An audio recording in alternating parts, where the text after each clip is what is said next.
anak petani ini mengalami kebutaan ketika duduk di bangku taman kanak-kanak.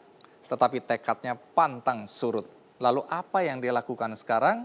Mari kita sambut Dinka Yuliani.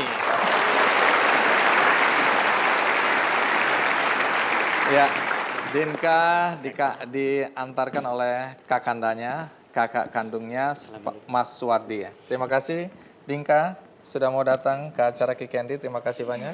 Ya. Baik, terima kasih Mas Suwardi juga sudah mengantarkan Dinka. Dinka silakan duduk. Dinka sekarang umur berapa? 23 tahun. 23 tahun. Iya. Pekerjaannya apa? Saya staf pengajar. Artinya guru. Iya. Guru di mana? Di SLPA TPA Jember. Jember. Iya. Jawa Timur. Iya. Wow, datang jauh-jauh ke sini ya. Terima kasih. Dinka mengajar apa? Saya mengajar SMA. Pelajaran apa? Untuk pelajaran IPA terpadu, terus bahasa Indonesia, seni budaya, PPKN, hampir semua mata pelajaran.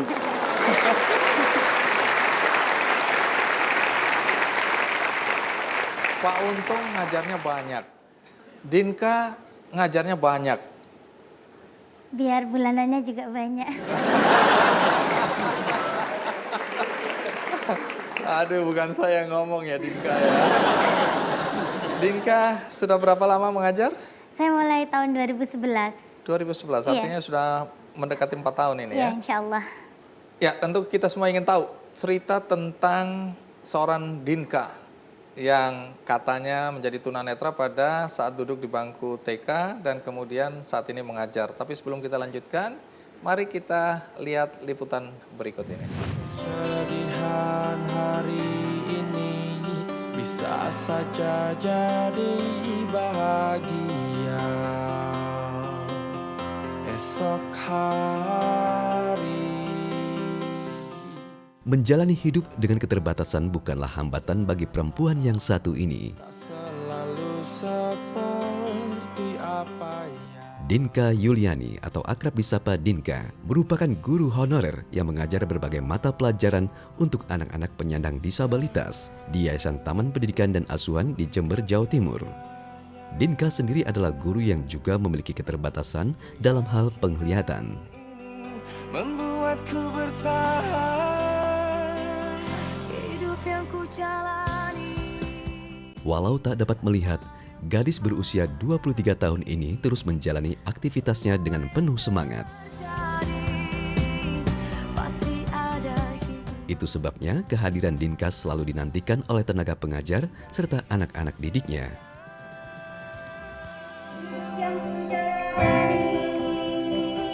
Masalah yang ku hadapi, semua yang terjadi, pasti ada hikmahnya.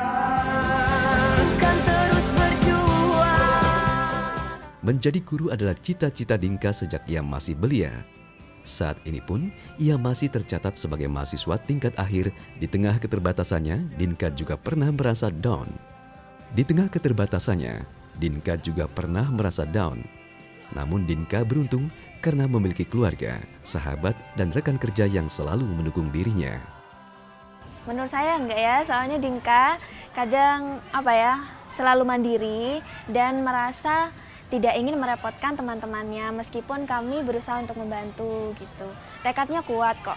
Dia benar-benar sosok yang menyenangkan. Pengabdian Dinka sebagai tenaga pengajar memang belum lama.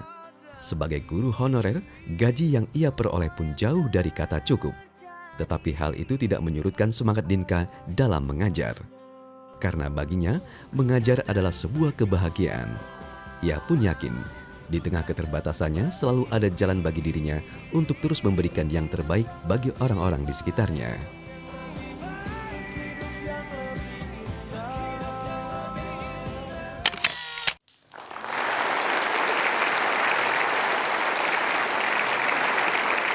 Iya, jadi sejak taman kanak-kanak, Dinka sudah tidak bisa melihat.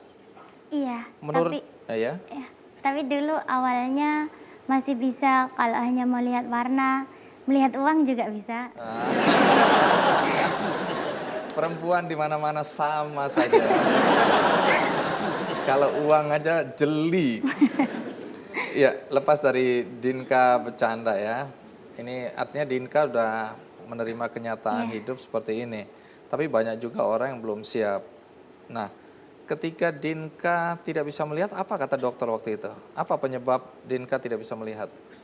Kalau cerita detailnya sih orang tua tidak pernah bercerita soal itu, tapi ketika masih bayi memang sudah divonis kalau akan mengalami tunanetra cepat atau lambat, dan ternyata kejadian itu terjadi pada saat saya duduk di taman kanak-kanak.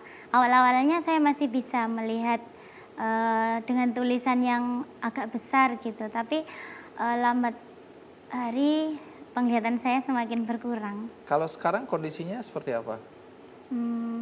Kalau untuk sekarang hanya melihat cahaya, tapi yang saya tahu Bang Andi ganteng kok.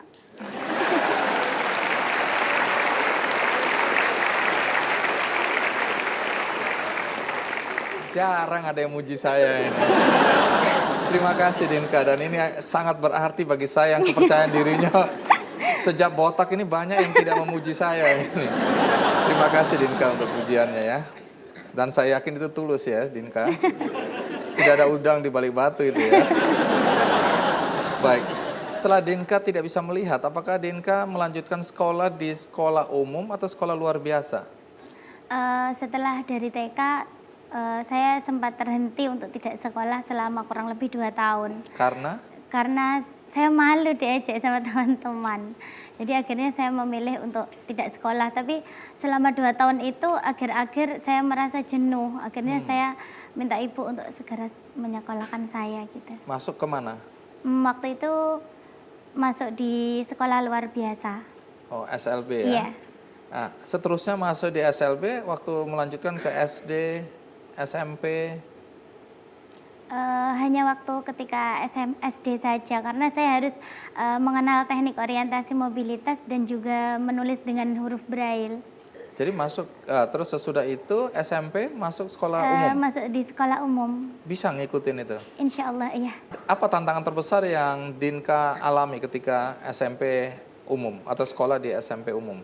Kalau di SMP saya rasa tidak banyak kendala saya, karena SMP saya letaknya satu lembaga dengan satu yayasan dengan SLB, jadi masih didampingi dengan Bapak Ibu guru yang pengajar dari sekolah luar biasa itu, yang mulai ada kendala ketika saya SMA. Nah, tantangan terbesar apa yang Dinka hadapi ketika SMA?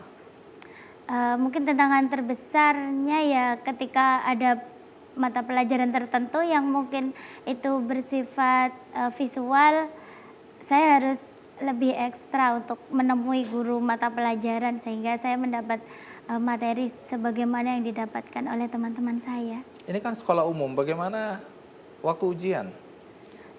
Kalau ujian yang biasa dalam arti ujian sekolah itu hanya saya terus didampingi dengan guru gitu untuk sebagai membacakan. Kalau saya dulu masih belum punya biaya untuk beli laptop, jadi saya masih menggunakan mesin ketik manual untuk menjawab soal-soal gitu. Oh, jadi guru yang membacakan soal-soalnya? Iya.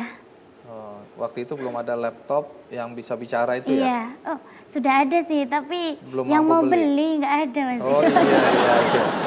Betul juga ya. Baik, menarik. Yang jadi pertanyaan, bagaimana ceritanya sampai Dinka jadi guru? Jangan kemana-mana, kita rehat sejenak, ikuti terus Kick Andy.